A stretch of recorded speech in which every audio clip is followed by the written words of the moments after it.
So you want to be a content creator, but you don't know where to start. I'm Corporate Natalie and I'm a content creator who posts across socials daily. My niche started as strictly work from home corporate jokes and now has grown to lifestyle, advice, general trends, and a wide range of comedy. 3 years ago, I was working full-time in consulting, traveling across the country, knowing that it certainly wasn't what I wanted to do. Now I own 3 businesses, I produce content every single day, and I want to help you do the same. I'm not going to give you the BS like post consistently or just get started, because that's not helpful. Here are 10 tips to be a successful creator that you probably haven't heard. Tip number 1 is borrow attention. Let's face it, everything on social media has already been made. It's been weeks since I've been scrolling and seen something that was truly original content. It can be stressful and overwhelming to think of something new, but you don't really have to as a creator. With For You pages, trending sounds, and trends across social, you really just have to borrow attention and put your own spin on it. For me, I see a sound like Hosier's yell, and I think, how can I do a funny bit of screaming that in the middle of the office? So to the aspiring creators out there, you don't have to create something new right from the start. Tip number 2 is create before you influence. If you go into this saying, I'm gonna be an influencer, I'm gonna do brand deals, I'm gonna have this huge following, you will not succeed. You really have to love creating content. If you set up your ring light and film yourself and don't enjoy the day-to-day of that, how will you love doing this every single day? Cultivating trust with your audience doesn't come from speaking to them as if you're some influencer on a pedestal. It comes from being a normal person who has set up a ring light and took the risk to try. So be a creator first. Tip number 3 is start with a testing phase. I think a lot of people say, find your niche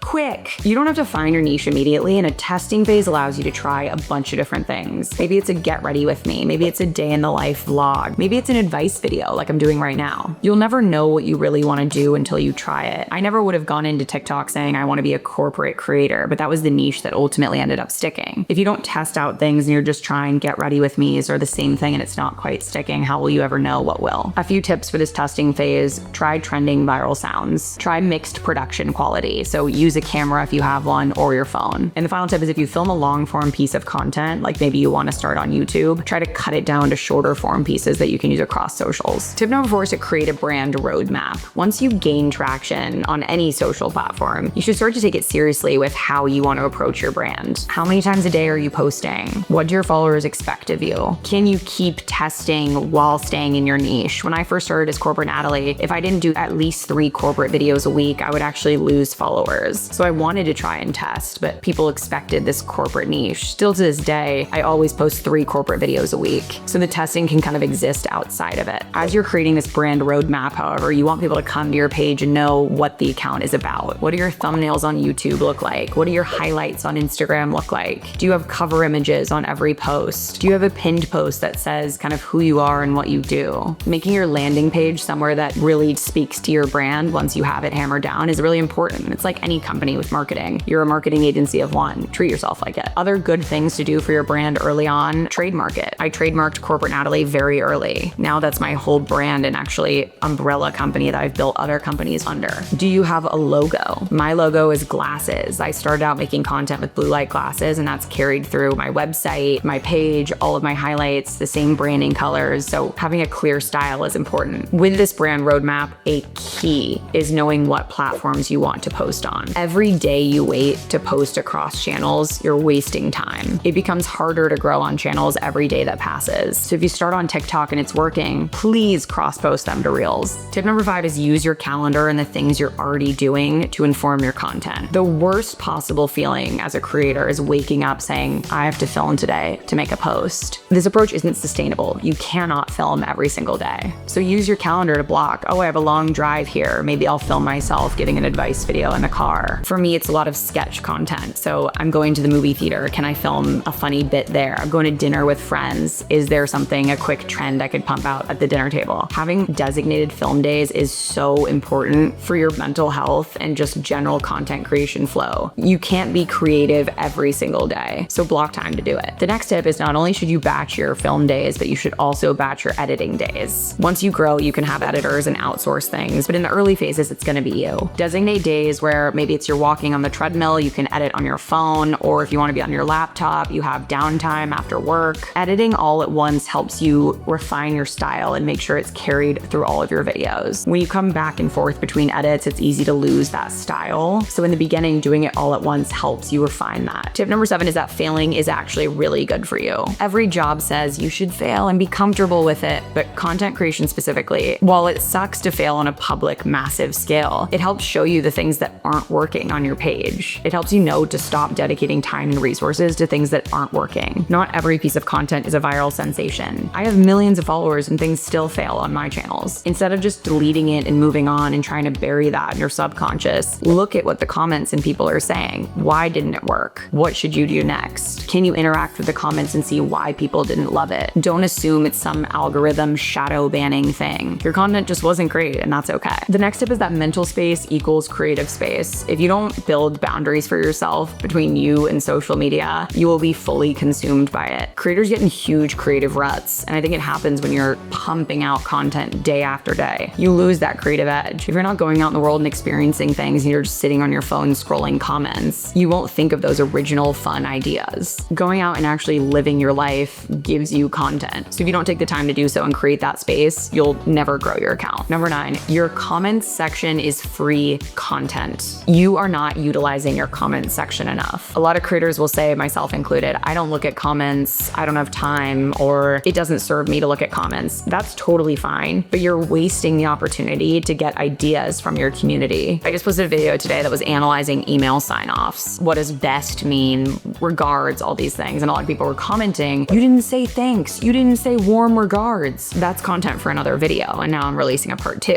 If I hadn't looked at comments, I would have never seen these things. If you're a smaller creator too and you're not getting many comments, every comment matters. Engage with them, respond, ask them questions. How far away are the stars? Use the comment section as sort of an open forum for discussion. The final tip is add a hook. People are so used to scrolling past videos, and if you don't catch their attention in the first 1 to 2 seconds, they're going to scroll past. Sometimes for me, I'll just insert a quick clip that doesn't even make sense in the beginning, just to keep people there and hook them into seeing like, wait, what was that? It can be a bold statement, something visually jarring, anything to just keep them there. If your videos aren't working for any reason, try adding a hook. Those are my tips for new creators and creators once you grow a following. Make sure to smash that subscribe button for more tips from me.